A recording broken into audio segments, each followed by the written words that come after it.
तो बंधु राम भद्राचार्य कहते हैं, जगत गुरु राम भद्राचार्य कहते हैं, सबसे पवित्र नदी गंगा नदी, गंगा जी। गंगा जी किसके चरण से प्रकट हुई है? वामन के।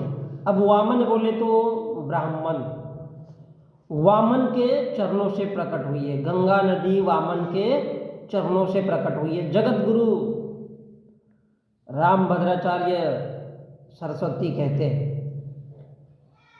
अंधे हैं। अब वो कहते हैं कि मैं झूठ नहीं बोलता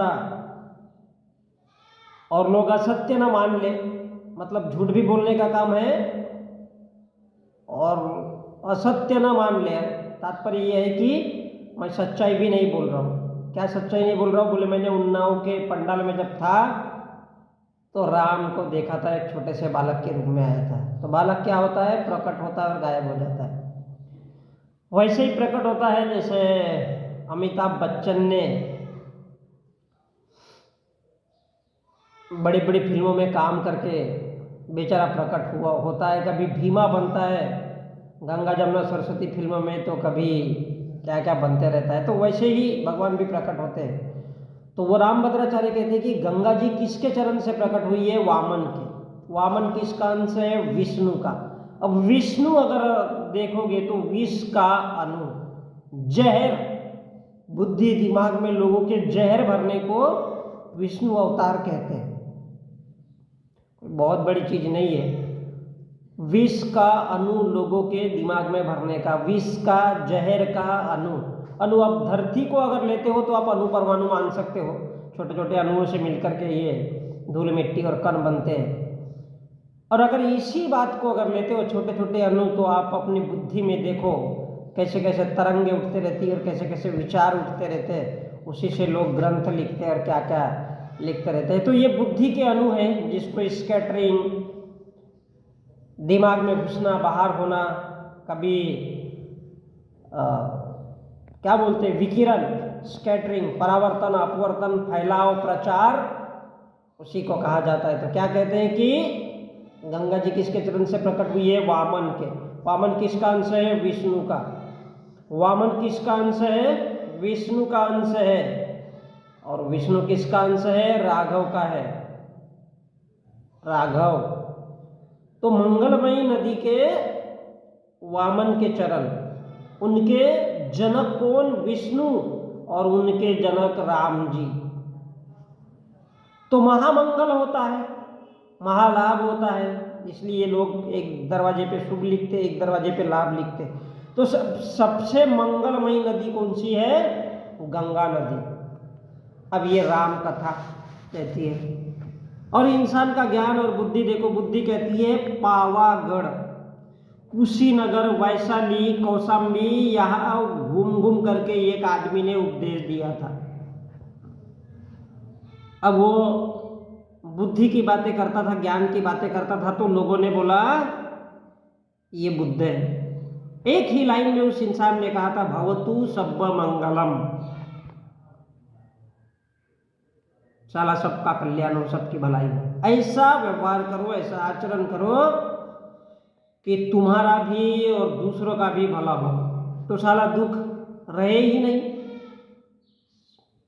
अब एक दूसरे का दुख दर्द बांट लेंगे तो कहाँ से घंटे से दुख दर्द रहेगा। और इसी को लोग शील कहते हैं। तनिक, तिनका, तिनका, तिनका भर, मामूली सा तिनका। तो तिनका भर भी मन में, बुद्धि में, दिमाग में शंका मत रखो। पावा, कुशी, वैशाली, कौशाम्बी, राजगृह जैसे बड़े बड़े गंगा नदी के किनारे घूम घूम करके ये इन जगहों में बताया, समझाया। यहाँ के जंगलों में घूमा और इसी को उसने सिक्खा पदम, लोगों ने लिखा सिक्खा पदम समाधियामि, ऐसा कहा है।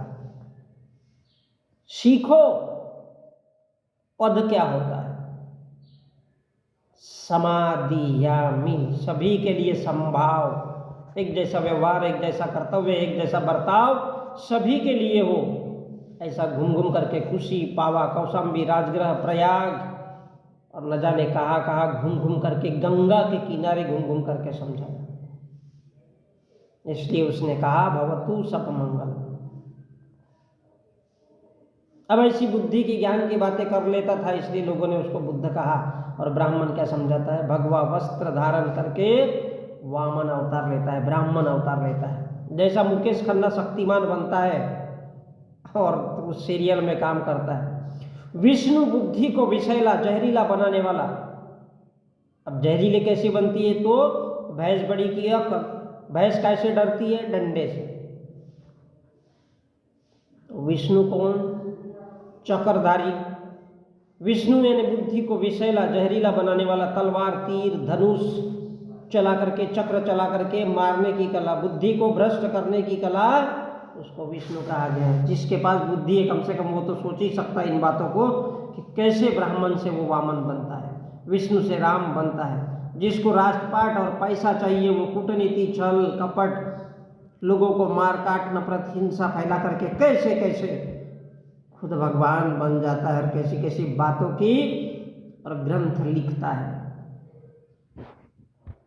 क्योंकि मूर्खों के बीच तो अंधा और बहरा भी भगवान होता है। जैसे हमारे राम भद्राचार्य बोले राम को ही देखा, अब वो बताए तो गंगा भी सब सारी दुनिया मान लेती कि नहीं, बोले सही में वामन के चरणों से प्रकट हुई होगी।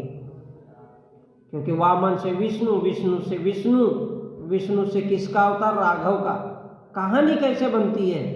और इसलिए अमिताभ बच्चन ने गाना गाया था, बड़ा खूबसूरत गाना है, छोरा गंगा किनारे वाला, खाए के पान बनारस वाला।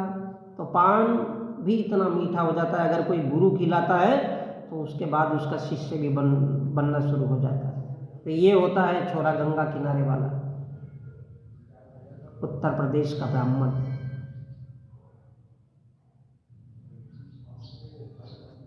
खैर